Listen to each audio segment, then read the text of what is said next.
Hello बच्चों, good morning. कैसे हैं आप? आई होप सब ठीक होगा, पढ़ रहे होंगे, बेहतर होगा। उम्मीद करते हैं बच्चों आपको क्लासेस पसंद आ रही होगी और आप अप्रिशिएट कर रहे होंगे, बहुत अच्छे से नोट्स बना रहे होंगे, सारी पॉइंट्स को अच्छे से लर्न कर रहे होंगे। इसी उम्मीद के साथ आज की क्लास हम लोग स्टार्ट करते हैं। और आज की क्लास में हम लोग पर्यावरण तथा मानव के इसका संबंध ही पढ़ेंगे और बहुत सारे इंपॉर्टेंट पॉइंट्स हैं जो एग्जाम में आए हुए हैं और ऐसे ऑनलाइन टाइप के जो क्वेश्चंस पूछे जाते हैं उससे रिलेटेड कुछ पॉइंट्स को हम लोग अध्ययन करने का प्रयास करेंगे। लास्ट जो क्लास थी आपने पढ़ी थी कि मानव पर्यावरण के साथ क्या संबंध है, पर्यावरण पर मानव का क्या प्रभाव है, किस प्रकार से वर्तमान मानव पर्यावरण को डिस्टर्ब कर रहा है और उसका खामियाजा भुगत रहा है। तो क्या क्या कारण है, कैसे कैसे हम पर्यावरण की सुरक्षा के लिए जागरूकता फैला सकते हैं, किस प्रकार से हम लोगों को अवेयर कर सकते हैं, निम्न बातों की चर्चा हो चुकी थी। आज की क्लास में हम लोग कुछ अच्छे पॉइंट्स को देखेंगे और आज की क्लास में हम लोग कुछ क्वेश्चंस को भी करेंगे, जिन क्वेश्चंस को सॉल्व करने के बाद आपको एक आइडिया लगेगा कि कैसे क्वेश्चंस आए हुए हैं और उसका आपका तैयारी का क्या लेवल है, क्या क्लासेज आपको अच्छे से समझ आ रही है। यदि आपने क्लास अच्छे से अटेंड किया है, आपने क्लासेज को आपने जो भी आपको क्लास प्रोवाइड की गई है उसको अच्छे से नोट किया है, समझा है, तो आज के क्वेश्चन से आप अपने आप का अंदाजा लगा सकते हैं। तो चलिए अगर हम लोग पॉइंट्स को देखते हैं। पहला पॉइंट हम लोगों का है वायुमंडल का ठंडा होना या गर्म होना प्रत्यक्षतः सूर्य ताप के कारण न होकर भौमिक विकिरण पर निर्भर करता है। यदि आपको याद हो तो आपको ऊष्मा संतुलन का एक टॉपिक पढ़ाया गया था और जिसमें बताया गया था कि वायुमंडल से आती है जब सूर्य की किरण 14% क्या होता है, वो वायुमंडल एब्जॉर्ब कर लेता है और जब धरती से वापस रिफ्लेक्ट होकर सूर्य की किरण जाती है तो 34% वायुमंडल बीच में एब्जॉर्ब कर लेता है और बाकी फिर वापस भेज देता है। वही हमारा ऊष्मा संतुलन कहलाता है, अंततः फिर शून्य हो जाता है। यहाँ पे वही कहने का मतलब है वायुमंडल का ठंडा होना मीन्स वायुमंडल में ठंडी जब होगी तो इसका मतलब क्या, जो पार्थिव विकिरण से जो भी सूर्य की किरणें गई हैं वो वायुमंडल में एब्जॉर्ब वायुमंडल ना करके वापस भेज दिया है तो वायुमंडल ठंडा हो गया है या धरती से वापस किरणें गई ही नहीं उस मात्रा में। किन्हीं कारणों से, कौन से कारण हो सकते हैं? वो कारण हो सकते हैं कार्बन डाइऑक्साइड गैसों का गोला होना और गैसों का आवरण बढ़ जाना। और कह रहा है कि गर्म होना प्रत्यक्षतः सूर्य ताप के कारण ना होकर, यानी कि जो सूर्य से किरण आएंगी उसकी वजह से वायुमंडल ठंडा और गर्म नहीं होगा, बल्कि जो पृथ्वी से किरणें वापस जाती है रिफ्लेक्ट होकर के उन किरणों की वजह से वायुमंडल ठंडा या गर्म होता है। तो यहाँ पे जो भौमिक विकिरण कह रहा है इसको हम लोग पार्थिव विकिरण भी कह सकते हैं। और आपने देखा था कि 34% जब वापस जाता है तो उसमें से 34% एब्जॉर्ब कर लेता है वायुमंडल, बाकी फिर वापस भेज देता है। और जब ऐसी परिस्थितियां होती हैं कि किरणें वापस नहीं जा पाती हैं तो आपको पता है संघनन होकर के बारिश हो जाती है, ये आपको बताया गया था। तो यहाँ पर देखिए पहला पॉइंट आपने समझ लिया। ऐसे क्वेश्चंस भी एग्जाम में आए हुए हैं। ऑप्शन देगा कि पार्थिव विकिरण, भौमिक विकिरण, पार्थिव या भौमिक विकिरण, उसके बाद क्या देगा सूर्यताप के कारण, तो आप उसको समझेंगे पार्थिव विकिरण के कारण। अगला पॉइंट देखिए, मानव को सामूहिक जीवन प्रदान किया है तो पशुपालन ने। जब मनुष्य ने पशुपालन शुरू किया तो मनुष्यों ने घर बनाना शुरू किया, मनुष्यों ने आग का अच्छे से प्रयोग करना सीखा, हथियार वगैरह सीखे और समूह में रहना सीखा, अपनी सुरक्षा के लिए आग जलाना सीखा। तो यहाँ पर कह रहा है कि मानव को सामूहिक जीवन क्या प्रदान किया है, पशुपालन की क्रिया जब मनुष्य ने अपनाया तो सामूहिक जीवन जीने लगा। आगे बढ़ते हैं। खेती की सर्वाधिक प्राचीनतम पुरातन प्रणाली झूम कृषि है। सभी विद्यार्थी झूम कृषि को सुने ही होंगे। झूम कृषि क्या होती है? झूम कृषि को स्थानांतरण कृषि के नाम से भी जाना जाता है। ये झूम कृषि होती क्या है? इसका मतलब होता है कि जो खाना बदोश लोग होते हैं वे घूम घूम करके एक स्थान से दूसरे स्थान पर जाते हैं, तो वे जंगलों को काट करके पेड़ पौधों को नष्ट करके एक निश्चित एरिया तक फसल उगाते हैं और खेती करते हैं, उसका उपयोग करते हैं। उसके बाद उसको पूरी तरह से जमीन से नष्ट ना करके उसको हाफ काट देते हैं और हाफ काट करके आग लगा देते हैं, तो इसको स्थानांतरण कृषि या झूम कृषि के नाम से जाना जाता है। झूम कृषि को अन्य अलग अलग भागों पर अलग अलग नाम से जाना जाता है, लेकिन भारत में इसको झूम कृषि के नाम से ही लोकप्रियता मिली है। तो इसका मतलब होता है कि खाना बदोश लोग जो होते हैं वे जंगलों को काट करके अपने आवश्यकता अनुसार अनाज को उगाते हैं, खेती करते हैं, उसके बाद फसल को आधा काट करके अपने काम भर का ले लेते हैं और बाकी को जला देते हैं, जिससे पर्यावरण प्रदूषण होता है तथा बहुत भारी मात्रा में पेड़ों का नुकसान होता है। तो यहाँ पर देखिए सर्वाधिक प्राचीनतम या पुरातन प्रणाली आपने देखा होगा, आदि मानव भी जब खेती करना शुरू किया तो सबसे पहले उसने जौ उगाया और जौ को जब उगाया तो आपने देखा था उसके बाद फिर धीरे धीरे अन्य अनाजों का उत्पादन करने लगा। तो सबसे पहला तरीका झूम कृषि ही था। मीन्स खाना बदोश लोग होते थे, पहले मनुष्य खाना बदोशी हुआ करता था, तो झूम कृषि सबसे प्राचीनतम या पुरातन प्रणाली है। तो यही यहाँ पर कहने का मतलब है। ये सारे क्वेश्चंस एग्जाम में आए हुए हैं या आने वाले क्वेश्चंस हैं, आप ऐसे कह सकते हैं। मेघ विजन क्या होता है? मेघ विजन को कृत्रिम वर्षा कहते हैं। मीन्स वातावरण में आपने देखा होगा कि जिस प्रकार से जल वाष्प बन के आसमान में जाता है, फिर बादल बनता है, फिर संघनन होकर बूंदों के रूप में बरसता है, तो उस प्रकार की परिस्थितियां मनुष्यों द्वारा जब पैदा कर दी जाती हैं, बारिश होना, वर्षा होना तो नेचुरल है, प्राकृतिक घटना है, लेकिन यदि मनुष्य अपने अनुसार परिस्थितियां बना करके क्या करे, अपने अनुसार परिस्थितियां बना करके बारिश कराए, मेघ विजन कराए या कृत्रिम वर्षा कराए, मानव द्वारा कराई गई वर्षा कृत्रिम वर्षा कहलाती है। तो यहाँ पे कह रहा है कि उसके लिए क्या करना होता है, तो उसके लिए क्या करते हैं, उसके लिए सिल्वर आयोडाइड और कार्बन डाइऑक्साइड का एक गैस रिलीज करते हैं, जिससे वातावरण में गर्मी हो जाती है और जो भी वायुमंडल में पर्याप्त या जो भी वायुमंडल में मौजूद आर्द्रता होती है वह बादल बनके बूंद बनके बरस जाती है। तो मेघ विजन या कृत्रिम वर्षा में, तो मेघ विजन के लिए क्या कराया जाता है, कृत्रिम वर्षा कराते समय ठोस कार्बन डाइऑक्साइड का गैस और सिल्वर आयोडाइड या आयोडीन का मिश्रण का छिड़काव किया जाता है वायुमंडल में। तो एक प्रकार का वातावरण बनता है, जैसे बारिश होते समय बनता है, तो जो भी बूंदें होती हैं वे बरस जाती हैं, उसको कृत्रिम वर्षा कहते हैं। ठीक है, तो कृत्रिम वर्षा भी पर्यावरण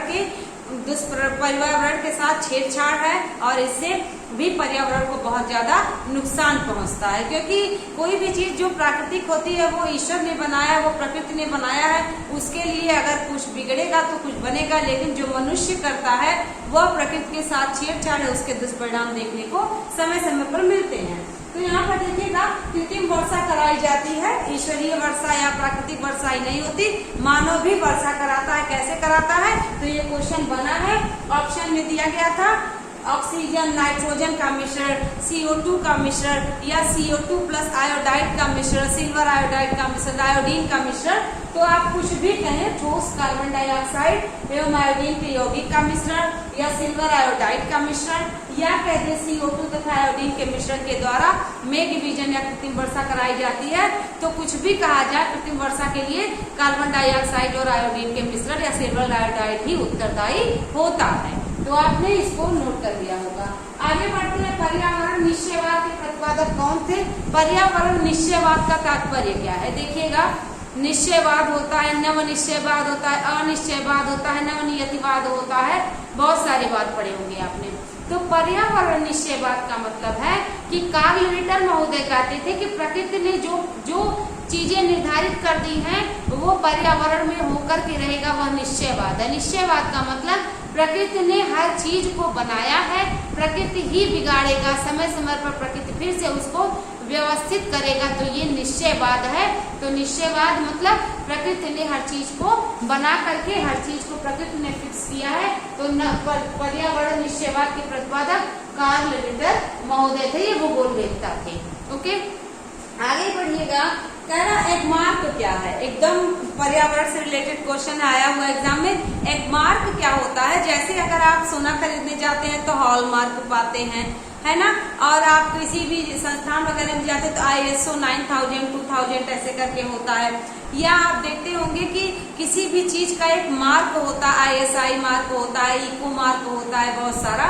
तो उसी प्रकार से जब कोई खाने पीने की वस्तु को कोई खरीदता है तो खाने पीने की वस्तु के लिए एग मार्क यूज होता है। ये एक चिन्ह है जो कि पर्यावरण के जो चीज है खाने पीने की उसको जो भी वो उत्पाद है उसके सुरक्षा के दृष्टिकोण से ये एगमार्क बनाया गया है। तो ये क्वेश्चन आता है। तो एगमार्क क्या है देखिएगा।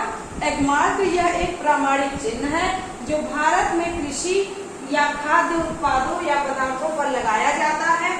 इसके बाद करें जो खाद्य वस्तुओं की शुद्धता एवं गुणवत्ता को सुनिश्चित करता है। मीन्स क्या जो भी खाने पीने की वस्तुएं हैं वह शुद्ध है तथा उसमें गुणवत्ता का मतलब है उसमें पोषक तत्व विद्यमान है, जैसे प्रोटीन, कार्बन डाइऑक्साइड, वसा, विटामिन, जो भी पोषक तत्व की आवश्यकता है, खनिज लवण की आवश्यकता है, वे पोषक तत्व निश्चित रूप से उसमें निर्धारित मात्रा में, पर्याप्त मात्रा में विद्यमान है। उसे नष्ट नहीं किया गया है, उसे इस टेम्परेचर पर नहीं पकाया गया है कि नष्ट हो जाए। तो इको मार्क लगा हुआ अगर कोई भी चीज कोई खरीदता है, कोई प्रोडक्ट, तो इसका मतलब उसको पर्यावरण के प्रति वो नुकसानदायी नहीं है और मनुष्यों के लिए स्वास्थ्यवर्धक है। तो एगमार्क वर्ग का संबंध है सोने चांदी से, पर्यावरण से, प्रदूषण से, खाने पीने की चीजें से, तो खाने पीने की शुद्धता एवं गुणवत्ता से। तो आई होप आपको समझ में आया होगा। आगे बढ़ते हैं। मानव पर्यावरण संबंध 1 और क्वेश्चन क्या है?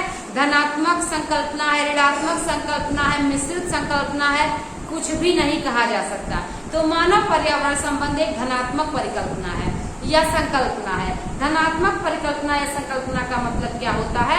मनुष्य चाहे तो प्रकृति को बिगाड़ भी सकता है, मनुष्य चाहे तो प्रकृति को बना भी सकता है। और जिस प्रकार से मनुष्य प्रकृति को बनाने में उत्तरदायी होता है, जैसे कह सकते हैं कि पर्यावरण का ख्याल रख करके, पेड़ लगा करके, और जो भी मनुष्य अपने बैड एक्टिविटी से पर्यावरण को नुकसान पहुंचा रहा है उस पर अगर रोक लगा दे तो पर्यावरण के साथ मैत्रीपूर्ण संबंध हो गया। लेकिन यदि उसी में बढ़ावा कर दे, पेड़ काटना स्टार्ट कर दे, बांध बनाना स्टार्ट कर दे, विस्फोट पे विस्फोट होते जाए, मेग विजन की संकल्पना होती जाए, तो मनुष्य पर्यावरण के प्रति नुकसानदायी भी हो सकता है। इस वजह से यहाँ पर धनात्मक, ऋणात्मक में से धनात्मक ही माना जाएगा। ऋणात्मक मतलब निगेटिव होता है, धनात्मक मतलब पॉजिटिव होता है। तो मानव पर्यावरण का संबंध पॉजिटिव है। ठीक है, आगे बढ़ते हैं। कह रहे हैं पर्यावरण गुणवत्ता को बढ़ावा देने के लिए ग्रीन ओलंपियाड प्रतियोगिता का आयोजन किया जाता है। इसका आयोजन टेरी, TERI, टेरी। अब टेरी का फुल फॉर्म भी पूछा हुआ एग्जाम में। टेरी का फुल फॉर्म होता है the energy and resources institute. क्या होता है? The energy and resources institute TERI का फुल फॉर्म है। इसके द्वारा, ये इंस्टीट्यूट है, इसके द्वारा ग्रीन ओलंपियाड प्रतियोगिता का आयोजन किया जाता है, जिसके तहत लोगों को पर्यावरण के प्रति जागरूकता प्रदान किया जाता है। एक ऑफिशियल होता है, एक अनऑफिशियल होता है, एक फॉर्मल होता है और एक इनफॉर्मल होता है। जब कोई चीज ऑफिशियल हो जाए तो उसको फॉर्मल कहते हैं या कहते हैं औपचारिक, और जब कोई चीज अनऑफिशियल हो, इनफॉर्मल हो, तो उसको अनौपचारिक कहते हैं। तो बहुत सारे कारण है अनौपचारिक, जैसे लोकगीतों का आयोजन करके लोगों को जागरूक करना, नुक्कड़ नाटक के द्वारा लोगों को जागरूक करना, प्रेस कॉन्फ्रेंस करना, लोगों के बीच जा करके करना, तो ये इनफॉर्मल है। लेकिन जब फॉर्मल कहा जाए यानी ऑफिशियल कहा जाए तो ये एक संस्था के द्वारा किया जाता है और उस संस्था का नाम टेरी है। इसका फुल फॉर्म है the energy and resources institute. और यहाँ पर देखिएगा टेरी के द्वारा ग्रीन ओलंपियाड प्रतियोगिता का आयोजन करते हैं, जिससे पूरे दुनिया में पर्यावरण के प्रति लोगों को जागरूक किया जाता है ना। आपने समझ लिया होगा, इसको नोट कर लीजिएगा। अगला पॉइंट है नारियल के वृक्ष को कहा जाता है। ऑप्शन बहुत सारा देगा, तो नारियल के वृक्ष को कल्प वृक्ष कहा जाता है। बहुत सारे विद्यार्थी एक हाइपोथेसिस लेके चलते होंगे कि कल्प वृक्ष स्वर्ग में पाया जाता है। कल्प वृक्ष से रिलेटेड बहुत सारी दंत कथाएं हैं, या कह सकते हैं बहुत सारी हाइपोथेटिकल कहानियां हैं। तो यहाँ पर नारियल के वृक्ष को पर्यावरण के लिए क्या माना जाता है?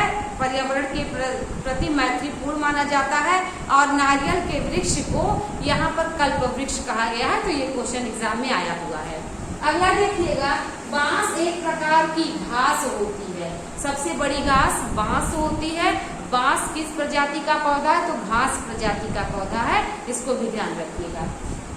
फिर है जलकुंभी एक सजावट पौधे के रूप में लाया जाता है या लाया गया था।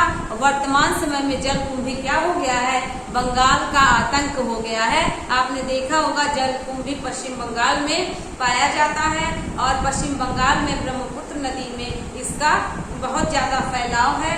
तो इस वजह से ये पानी सोख लेता है और वृक्षों को आगे बढ़ने नहीं देता और वृक्षों को ये दबा देता है, इसलिए इसको बंगाल का आतंक कहते हैं। तो आप देख पा रहे होंगे कितने अच्छे अच्छे पॉइंट्स एग्जाम में आए हुए हैं। अब हम लोग कुछ इसको नोट कर लीजिए और अब हम लोग कुछ क्वेश्चन को करने का प्रयास करेंगे और जानेंगे कि कैसे प्रश्न हमसे पूछे जा सकते हैं और अपने आप को परखिएगा।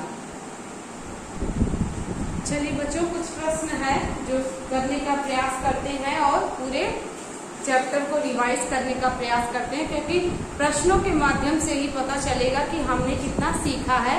कुछ क्लिष्ट वर्ड होते हैं, उन क्लिष्ट वर्ड्स को समझना होगा और उसके बाद आंसर्स करने होंगे। तो क्वेश्चंस को देखिएगा। पहला क्वेश्चन है पर्यावरण से अभिप्राय है। तो आपने पर्यावरण को पढ़ा, बिल्कुल पढ़ा। तो ऑप्शंस को देखिए क्या मतलब है पर्यावरण का।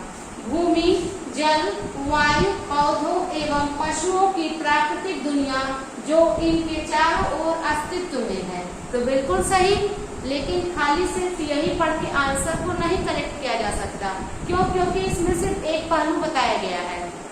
भूमि, जल, वायु, पौधे, पशुओं की प्राकृतिक दुनिया। देखिए यहाँ प्राकृतिक दुनिया बताया है, यहाँ जैविक और सांस्कृतिक का कोई भी जिक्र नहीं है। और हमने सीखा था पर्यावरण क्या होता है। तो पर्यावरण भौतिक, जैविक और सांस्कृतिक तीनों मिलाकर के पर्यावरण बनता है। तो यहाँ सिर्फ जैविक में पशुओं को लाया है, पौधों को लाया है और भौतिक में भूमि, जल, वायु को लाया है।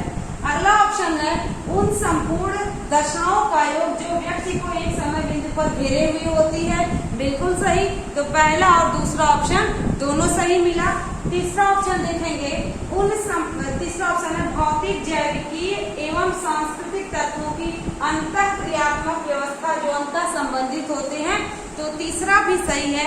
सभी विद्यार्थी में से बहुत सारे विद्यार्थी यही कहना चाहेंगे कि तीसरा ही सही है, उसमें भौतिक, जैविक और सांस्कृतिक तीनों का जिक्र कर दिया, बाकी ऊपर के दोनों को नेग्लेक्ट करते हैं। नहीं, बिल्कुल नहीं। देखिएगा यहाँ पर कह रहा है भौतिक, जैविक एवं सांस्कृतिक तत्वों की अंतःक्रियात्मक कहा है ना, व्यवस्था जो अंतर संबंधित होते हैं।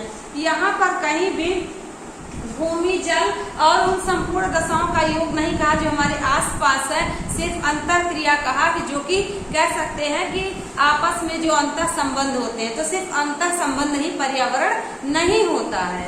यहाँ पर देखिए तीनों हमारा सही है। भूमि, जल, वायु, पौधे, पशुओं की प्राकृतिक दुनिया भी पर्यावरण का हिस्सा है। उन संपूर्ण दशाओं का योग जो व्यक्ति को समय बिंदु पर घेरे हुए होती है, ये भी पर्यावरण का हिस्सा है। और भौतिक, जैविक, सांस्कृतिक संबंधों के साथ अंतःक्रिया ये भी क्या है, पर्यावरण का हिस्सा है। तो हम सभी उपर्युक्त सभी सही करेंगे। ठीक है। तो आई होप इस क्वेश्चन में आपको तनिक भी कंफ्यूजन नहीं हुआ होगा, आपको जरा भी कहीं प्रॉब्लम नहीं हुई होगी कि क्यों आखिर उपर्युक्त सभी हो रहा है, क्यों और कुछ नहीं हो रहा है। तो उम्मीद करते हैं आपने क्वेश्चन से अपना संबंध स्थापित किया होगा। अगला क्वेश्चन देखिएगा। पर्यावरण एक विभाज्य समष्टि है। विभाज्य मतलब क्या, डिवाइडेड, जिसको बांटा जा सकता है। अभाज्य नहीं कह रहा, विभाज्य मतलब जो बटा हुआ है। पर्यावरण एक विभाज्य समष्टि है जिसकी रचना होती है। तो जिसकी रचना होती है किससे किससे होती है, भौतिक तंत्र से, बिल्कुल सही। जैविक तंत्र से, बिल्कुल सही। तो यहाँ पर देखिए भौतिक और जैविक कहा है, सांस्कृतिक कहा गया, सांस्कृतिक को उसने हटाया है। तीसरा ऑप्शन देखिएगा ए व बी दोनों। तो ज्यादातर विद्यार्थी ए व बी दोनों मारने का ही प्रयास करेंगे कि ए व बी दोनों करेक्ट करते हैं। चलिए ठीक है, बिल्कुल नहीं। चौथा ऑप्शन देखिएगा भौतिक, जैविक एवं सांस्कृतिक तत्वों वाले पारस्परिक क्रियाशील तंत्रों को पर्यावरण समष्टि कहते हैं। तो यहाँ पर हम लोगों का कौन सा ऑप्शन सही होगा, यहाँ पर भौतिक, जैविक और सांस्कृतिक तत्व जब तक तीनों का जिक्र नहीं करेगा तब तक पर्यावरण पूर्ण नहीं कहा जाएगा, क्योंकि मानव निर्मित पर्यावरण भी देखना है। इसलिए यहाँ पर भौतिक है, जैविक है और यहाँ दोनों भी है, इसलिए चौथे में भौतिक, जैविक तथा सांस्कृतिक तत्वों वाले पारस्परिक क्रियाशील तंत्रों को पर्यावरण समष्टि कहते हैं, जो एक विभाज्य यानी जो बटा हुआ है। अगला क्वेश्चन देखिएगा। वनों को काटने का परिणाम क्या होता है। तो ये जो टॉपिक है बचपन से सभी विद्यार्थी पढ़ते चले आ रहे हैं, लेकिन तब निबंध लिखना होता था। आज हम सभी को अपना क्वेश्चन अटेंड करना है। तो वनों को काटने का क्या परिणाम होता है। ऑप्शन देखेंगे, वर्षा एवं नमी में वृद्धि होती है, तो क्या ये सच है।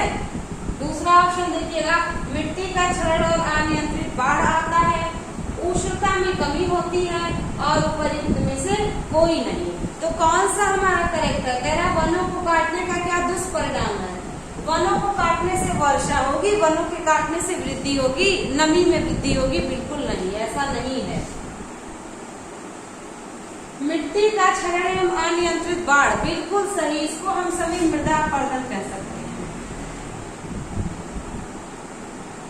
मृदा अपरदन, मिट्टी का क्षरण यानी कि मिट्टी में क्या हो जाएगा, पोषक तत्वों की कमी हो जाएगी, और मिट्टी में क्षरण यानी कि मिट्टी टूट टूट के गिरने लगेगा, बाढ़ आ जाएगी और जमीन कमजोर हो जाएगी, क्योंकि पेड़ की जड़ें जमीनों को एक दूसरे से बांधे रखती हैं। इस वजह से जहाँ भी पेड़ लगेगा वहाँ की भूमि खिसकती नहीं है। तो यहाँ पे हमारा दूसरा ऑप्शन सही है। तीसरा ऑप्शन देखिए, उष्णता।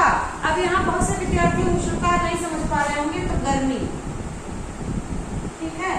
उष्णता मतलब गर्मी में कमी, बिल्कुल नहीं। पेड़ काटने से गर्मी में वृद्धि होगी, ना कि गर्मी में कमी होगी। क्यों?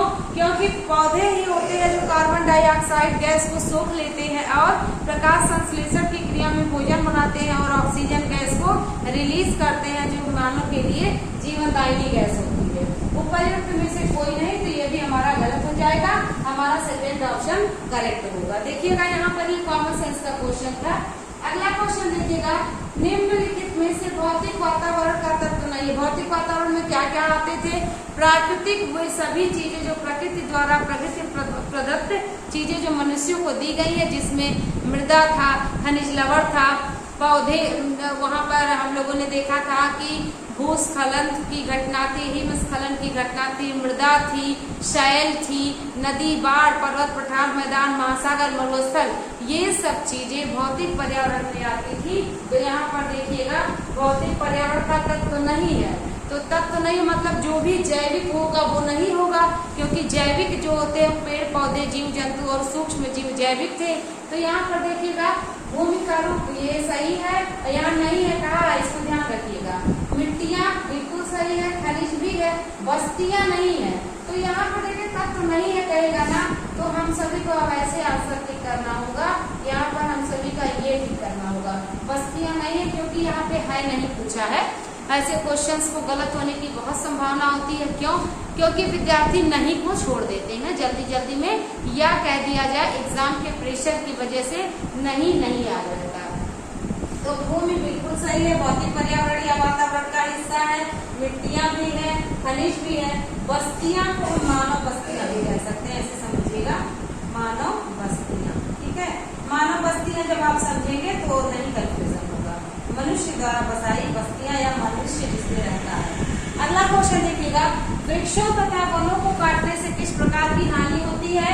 वायुमंडलीय परिवर्तन होता है, यानी कि वायुमंडल में पर्यावरण में परिवर्तन होता है, बिल्कुल सही।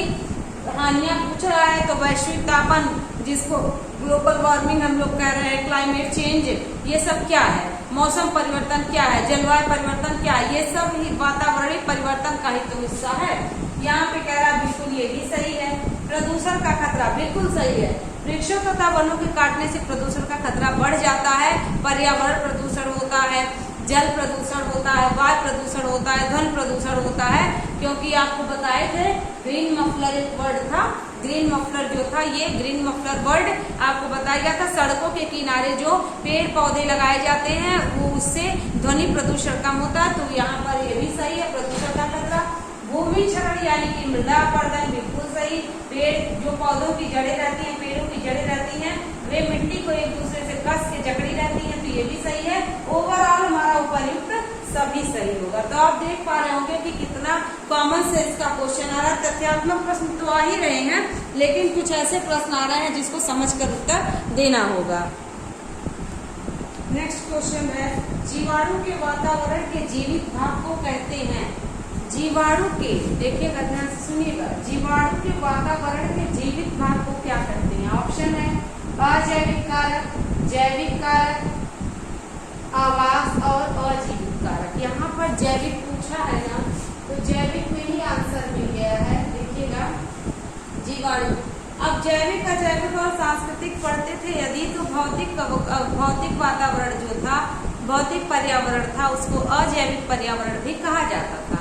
उसमें क्या होते थे, उसमें आपका मरुस्थल, नदियाँ और झील, महासागर, ये सारे जो प्राकृतिक प्रदत्त चीजें हैं वो आती थी। सांस्कृतिक वातावरण या मानव निर्मित वातावरण में हम सभी का रीति रिवाज, आर्थिक और व्यष्टि तथा समष्टि आता था।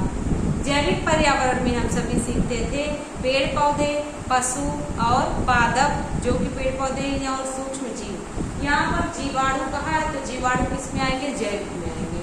आप भी ऐसे ही किए होंगे, तो हमारा तीसरा ऑप्शन करेक्ट हो जाएगा। जीवाणु के जैविक भाग को क्या कहते हैं, जैविक कारक कहते हैं, पर्यावरण का जैविक कारक, क्योंकि आपने देखा था जो सूक्ष्म जीव होते हैं वो जैविक होते हैं। अगला क्वेश्चन है, अत्यधिक चारण का परिणाम है। चारण मीन्स क्या, चारण मीन्स आप कह सकते हैं कटाई कह सकते हैं, चरना कह सकते हैं, या जमीन से घास को उखाड़ना, जमीन को वैसे ही खुला छोड़ देना। इससे क्या होता है, जमीन जब ऐसे खुली छूट जाती है, उस पर घास वगैरह नहीं होती है, घास वगैरह काट लिए जाते हैं या चर लिए जाते हैं जानवरों के द्वारा, तो जमीन ऐसे ही खुली हो जाती है, तो पानी के द्वारा और हवा के द्वारा उसके जो मिट्टियां होती हैं, उस पर जो धूल कण होते हैं वे उड़ जाते हैं और जमीन ककरीली या पथरीली हो जाती है, तो इससे जमीन बंजर होने का खतरा बढ़ जाता है। इसलिए समय समय पर घास वगैरह जमीन पर उगा रहना बहुत ही महत्वपूर्ण होता है।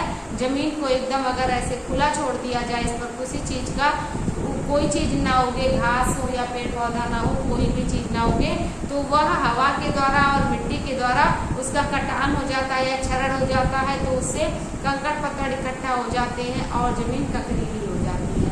तो ऑप्शन क्या कह रहा है, ऑप्शन मृदा प्रदूषण। बिल्कुल नहीं, मृदा प्रदूषण तो होगा ही नहीं, है ना, कि मृदा प्रदूषण हो जाए, क्योंकि और अच्छा ऑप्शन हम सभी को ढूंढना है।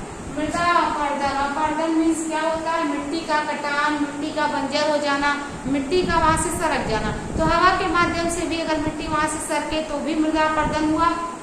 जल के माध्यम से यदि जल बहा ले जाए तब भी मृदा अपरदन हुआ। तो यहाँ पर मृदा अपरदन ही सही होगा। ताप प्रदूषण भी नहीं होगा, जलवायु प्रदूषण भी नहीं होगा। तो अत्यधिक चारण का क्या परिणाम है, तो यही मृदा अपरदन। ये कई प्रकार के हो सकते हैं। नेक्स्ट क्वेश्चन है, निम्न में से कौन सा पर्यावरण अध्ययन का घटक नहीं है। ध्यान दीजिएगा, नहीं है कह रहा है, ठीक है। जब भी नहीं है मिले तो अंडरलाइन कर लेना है, अदरवाइज भूल जाएंगे। जलमंडल, स्थल मंडल, सौर मंडल, वायुमंडल। आपने सीखा था, क्या सीखा था, आपने सीखा था जलमंडल, स्थल मंडल,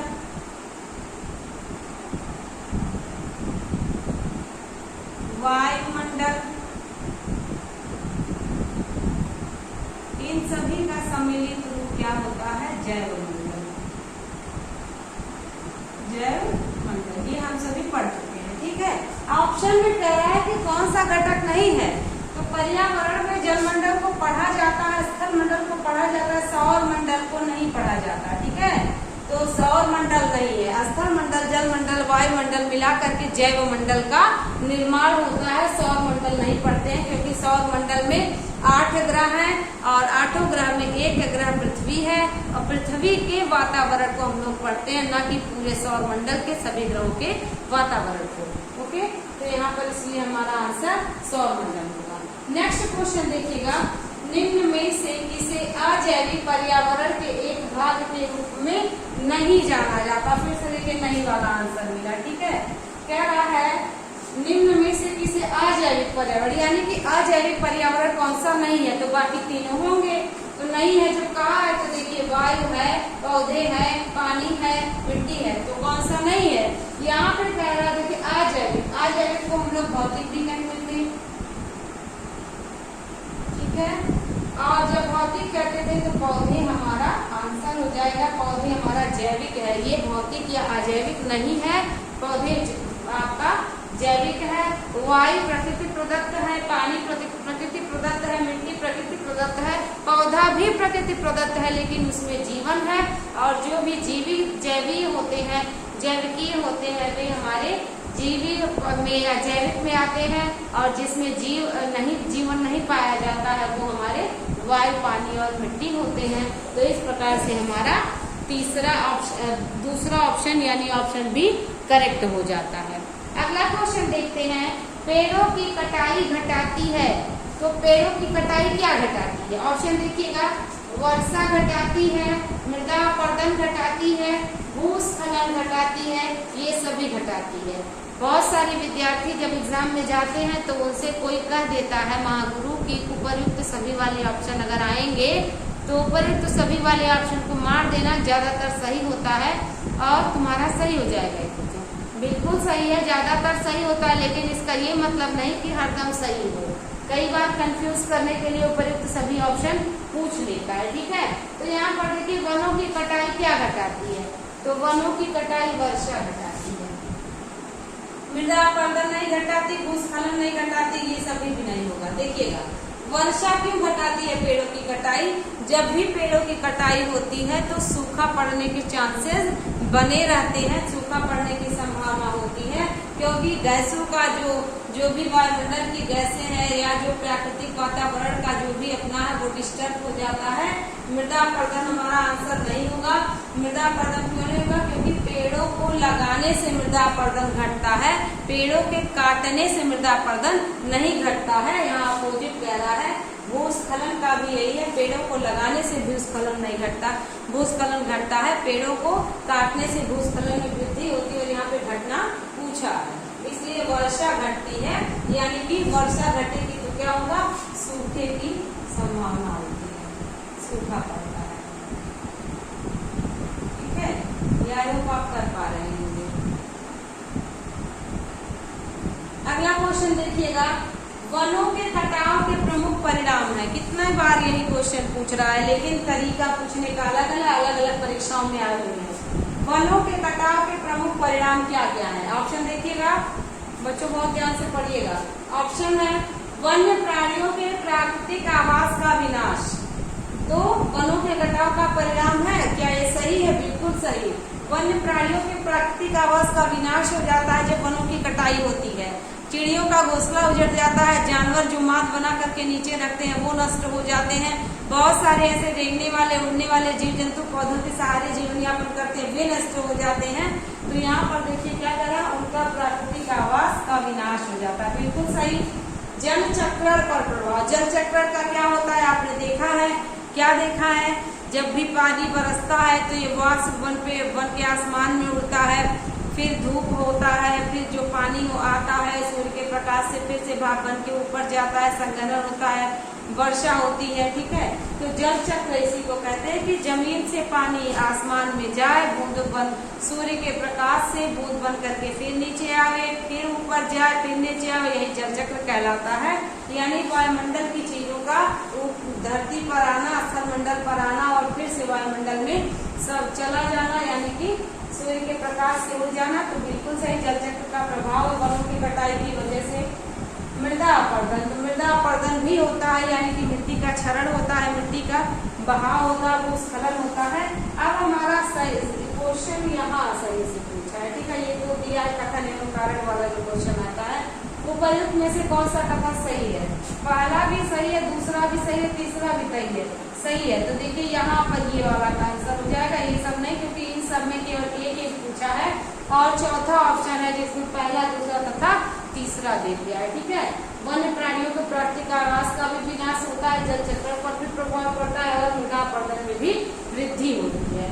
अगला क्वेश्चन हम लोग देखेंगे, निम्न में से कौन पर्यावरण के लिए हानिकारक है? तो यहाँ पर क्वेश्चन है कागज, कपड़ा, धातु, प्लास्टिक। तो यहाँ पर कोई डाउट ही नहीं होना चाहिए आपको, कागज, कपड़ा, प्लास्टिक और धातु में से प्लास्टिक ही सबसे ज्यादा खतरनाक है। कागज, कपड़ा, धातु तो प्रकृति की चीजें हैं, प्रकृति में चली जाती हैं। कपड़े भी देखिए बनाए जाते हैं तो वो भी भूल जाते हैं। अब वर्तमान कपड़ा ना कहा जाए जो कि प्लास्टिक से बनने लगा है, धातु भी प्रकृति की ही चीजें हैं, जमीन के अंदर से मिलती हैं। कागज भी पेड़ों को काट कर और घास से बनाए जाते हैं। तो ये क्या है, ये पर्यावरण के मैत्री हैं, मित्र हैं। पर्यावरण के लिए जो हानिकारक है वो है plastic. Without any doubt you can give answer. Okay, चलिएगा अगला क्वेश्चन है, पर्यावरण के अंतर्गत आते हैं पेड़ पौधे जीव जंतु, बिल्कुल सही आते तो हैं। रिश्ते नाते संस्कृति आते भी हैं। मकान सड़कें तथा पूजा स्थल, बिल्कुल सही। यहाँ पर देखिएगा, यहाँ पर भौतिक कारक, सामाजिक कारक और जैविक कारक को ही डिफाइन किया है अलग अलग ऑप्शन में। यहाँ पर जो है, यहाँ पर पौधे जीव जंतु करके दे रहा है, यहाँ पर जैविक कारक, ठीक है, जैविक बना दिया इनको। रिश्ते नाते संस्कृति, यहाँ पर सांस्कृतिक बना दिया, सांस्कृतिक पर्यावरण। और मकान सड़कें तथा पूजा स्थल भी सांस्कृतिक हो गए या मानव निर्मित हो गए। तो हमारा आंसर उपयुक्त सभी होगा। तो आप देख पा रहे हैं कैसे बहुत ही इंपॉर्टेंट क्वेश्चंस आपको मिल रहे हैं, और भी आपको ऐसे क्वेश्चंस कराने होंगे ताकि आपका कंफर्म हो जाए। आगे के प्रश्न है, पर्यावरणीय असंतुलन का कारण क्या है? पर्यावरणीय असंतुलन, इन्वायरमेंटल डिस्टर्बेंस या अनबैलेंस्ड। तो यहाँ पर देखिए, पर्यावरणीय चेतना का अभाव, चेतना को इंग्लिश में कॉन्शियस कहते हैं, यानी पर्यावरण के प्रति अवेयरनेस, जागरूकता का अभाव, बिल्कुल सही, ये भी एक कारण है। भोगवादी प्रवृत्ति का मतलब होता है कि सिर्फ अपने सुख पर ध्यान देना, पर्यावरण को अपने यूज में यूज करना, अपने स्वार्थ में यूज करना, पर्यावरण की सुरक्षा और उसका संरक्षण करना मनुष्य का उद्देश्य ना हो। तो बिल्कुल सही।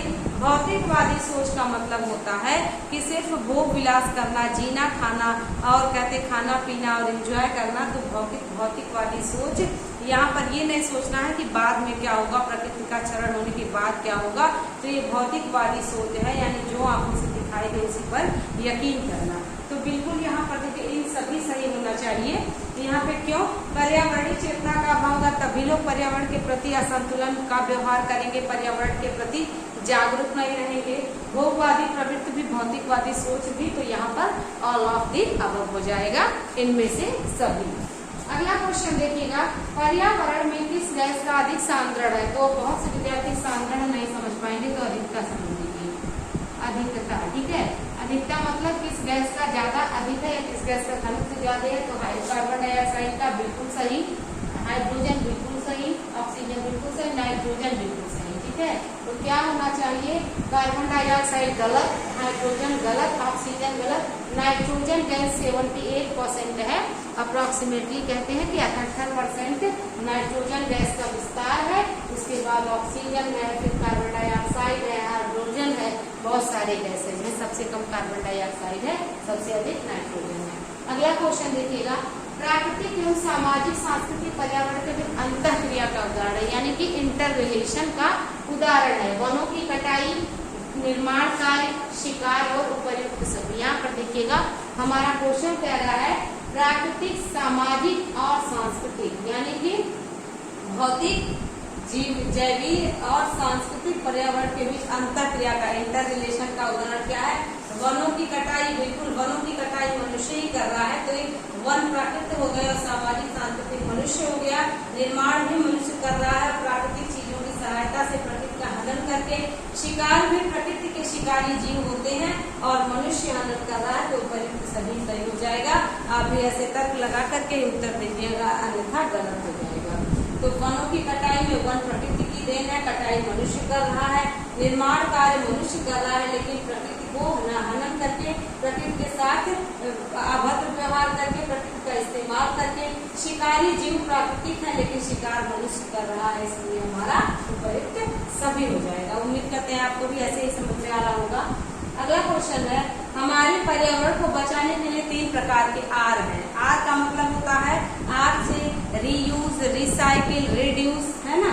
तो आर का क्या मतलब है? कम उपयोग की प्रकृति को कम उपयोग करो, इस वजह से क्या हो जाएगा? प्रकृति बच जाएगी। जैसे आपने देखा होगा, कहा जा रहा है कि पेट्रोल का कम इस्तेमाल करिए, साइकिल यूज करिए, लाइट वगैरह कम खर्च करिए, तो कम उपयोग करिए, तो प्रकृति क्या हो जाएगी? हमारी बच सकती है। पर्यावरण पुनः चक्रण मतलब होता है कि उसको यूज करना, उसके बाद उसको गला करके नया सामान बना लेना, पुनः चक्रण रिसाइकलिंग कहलाता है। 3 और फिर कह रहा है कि पुनः निर्माण मतलब होता है रिक्रिएट कर देना। तो यहाँ पर देखिए, ये पुनः पुनर्निर्माण वगैरह वाला गलत है, क्योंकि यहाँ पर कम उपयोग करिए, पुनर्चक्रण करिए, ये तो सही है, लेकिन पुनर्निर्माण गलत है। जिस चीज को आप नष्ट कर देंगे उसको पुनर्निर्माण नहीं किया जा सकता, तो यहाँ पे हमारा पहला ऑप्शन गलत हो जाता है। दूसरा ऑप्शन में पुनः उपयोग करना, पुनः संरचना करना, पुनः निर्माण, ये पुनः वाला गलत है। पुनः निर्माण कोई नहीं करेगा, उसी चीज का नया निर्माण करेगा, ठीक है। यहाँ पे तीसरा देखते हैं, तीसरा कह रहा कम उपयोग करिए, पुनः चक्रण करिए, मतलब कि बार बार उसको बना चक्रण करिए, मतलब यूज करिए, बार बार उसको यूज करिए, मेनी टाइम्स यूज करिए, पुनः उपयोग करिए, फिर से उसको यूज करिए। तो यही हमारा तीसरा आंसर सही होगा। चौथा आंसर कम उपयोग करिए, पुनः चक्रण करिए, पुनः संरचना, चाहे संरचना कहे निर्माण कहे, दोनों हमारा गलत हो जाता है, ठीक है। कम उपयोग करिए यानी कि रिड्यूस करिए, पुनः चक्रण यानी रिसाइकिल करिए, पुनः यूज मतलब रीयूज करिए। तो 3R का मतलब यहाँ पे देखिए आपको मिल जाएगा। आर, पहला आर रीयूज यानी कम यूज, दूसरा आर रिसाइकिल यानी पुनः चक्रण करना, और मतलब कि उसी से ही काम चलाना, और रीयूज का मतलब पुनः फिर से उपयोग में ले आना। तो ये 3R बहुत ही इंपॉर्टेंट है, ओके। अब अगला क्वेश्चन देखिएगा, पृथ्वी पर ऊर्जा का चरम स्रोत क्या है? चरम स्रोत कहे, चाहे क्वेश्चन में मिल जाता है एकमात्र स्रोत कहे, ठीक ना। तो ये सभी क्या है? ये सूर्य है। ऊर्जा का एकमात्र स्रोत सूर्य है, और पवन, पौधे, जानवर भी सूर्य से ऊर्जा प्राप्त करते हैं। तो आप देखिएगा कि कैसे कैसे क्वेश्चंस आपको मिले हैं। ऐसे बहुत सारे प्रश्न हैं जो एग्जाम में पूछे गए हैं, तो आप भी सेल्फ स्टडी करके नोट्स बनाइए और अच्छे से अपने टॉपिक्स पर कमांड हासिल करिए, और जो भी आपको क्वेश्चंस मिलते हैं पर्यावरण से रिलेटेड उसको करते रहिए। और उम्मीद करते हैं बच्चों आज की क्लास बहुत अच्छी लगी होगी आपको, आपने क्वेश्चंस को जाना होगा, समझा होगा, कोरिलेट किया होगा स्वयं से। तो ऐसे ही प्रैक्टिस करते रहिए। मिलते हैं एक और नए क्लास में, तब तक के लिए थैंक यू।